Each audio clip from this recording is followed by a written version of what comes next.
Hello दोस्तों, आया हूँ लेके जवान यानी कि डंकी और सालार का क्लैश। तो क्या करूं? हाँ दोस्तों, सही सुना है। सालार और डंकी का सेम डेट, दैट इज 22 दिसंबर 2023 में रिलीज होने वाला है। अपने को क्या है?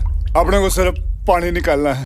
चलो बात करते हैं राजकुमार हिरानी और प्रशांत नील चाचा जी के बारे में। Rajkumar Hirani, one of the finest film makers in Bollywood, producers and editors. उसका डेब्यूटेंट हुआ था आपका मुन्ना भाई एमबीबीएस 2003 में। वो भी बहुत हिट हुआ था। फिर बात करें उसका जो अवार्ड्स के बारे में, तो उसको 4 नेशनल फिल्म अवार्ड्स मिला था और 11 फिल्म फेयर अवार्ड्स मिला था। तो we can say he is the most successful film makers of Indian cinema. तो क्या करूं?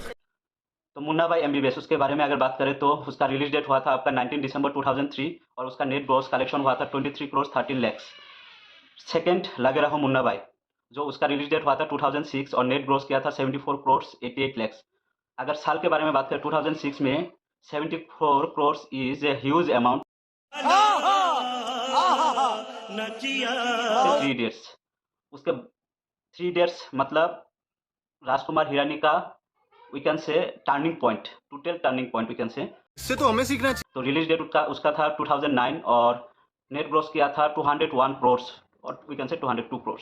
वर्डिक्ट था एटीबीबी, ऑल टाइम ब्लॉकबस्टर। फिर आते हैं पीके, तो पीके भी ऐसा ही हिट हुआ था। उसका रिलीज डेट था 2014, कलेक्शन किया था आपका 337।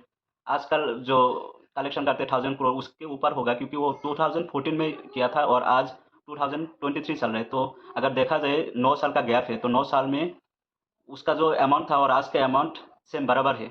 फिर आते हैं साला खड़ूस, बस एक ही मूवी था उसका करियर में जो डिजास्टर रहा है।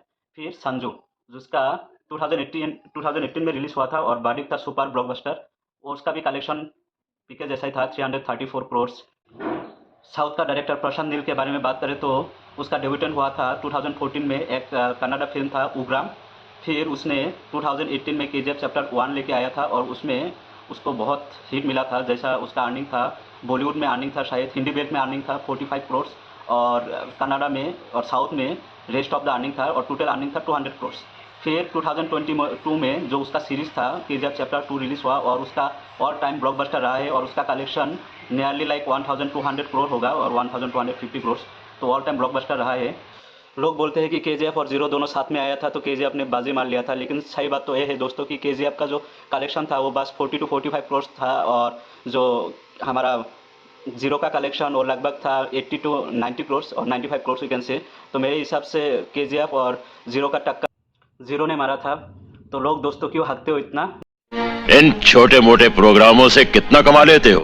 एक्चुअली बात करें तो राजकुमार हिरानी और प्रशांत नील दोनों का कंपैरिजन ही नहीं हो सकता, क्योंकि राजकुमार हिरानी का जो जॉनर है और प्रशांत नील का जॉनर दोनों ही अलग है। क्योंकि वो जो मूवी बनाते हैं वो एक्चुअली जो एंटरटेनमेंट, कॉमेडी और कोई जैसा मॉरल स्टोरी रहता है, और प्रशांत नील जो मास एक्शन डायरेक्टर है उसके मूवी में बस मास मिलेगा। जो लोग एक्शन सीक्वेंस देखना चाहते हैं तो मेरे हिसाब से प्रशांत नील ठीक रहेगा।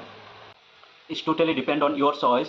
अगर प्रभास के बारे में बात करें तो लास्ट मूवीज उनका बहुत ही फ्लॉप रहा है, डिजास्टर रहा है, जैसा आपका साहो, राधेश्याम और आदि पुरुष।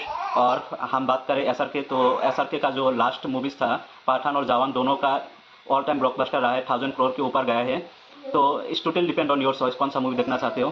बट अगर एसआर के बारे में बात करते हैं तो जो हिंदी में कमाई करेगा और ओवरसीज़ में, दोनों में फोड़ देगा, क्योंकि उसका जो ओवरसीज़ का कलेक्शन रहता है वो लाजवाब रहता है। और प्रभास का हिंदी बेल्ट में अगर सोलो रिलीज होता तो उसका लगभग 500 करोड़ एक्सपेक्ट कर सकते थे, लेकिन क्योंकि एसआर के आ जाएगा हिंदी बेल्ट में तो लगभग 200-300 करोड़ तो घर जाएगा।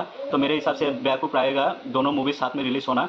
और पता नहीं, क्योंकि डिपेंड करते हैं ऑडियंस के हिसाब से कौन सा मूवी देखना चाहते हैं। तो पहले तो लोग जो मूवी राजकुमार हिरानी, जिसका मूवी चारों 5 जो ऑल टाइम ब्लॉकबस्टर आए, उसका कंटेंट तो बहुत ही लाजवाब रहेगा। तो और एसआरके का जो रिसेंट मूवी सीट हुआ है तो लोग प्रीफर करेगा कि एसआरके का ही मूवी देखना चाहेगा, और ओवरसीज़ का तो मार्केट है ही उसके पास।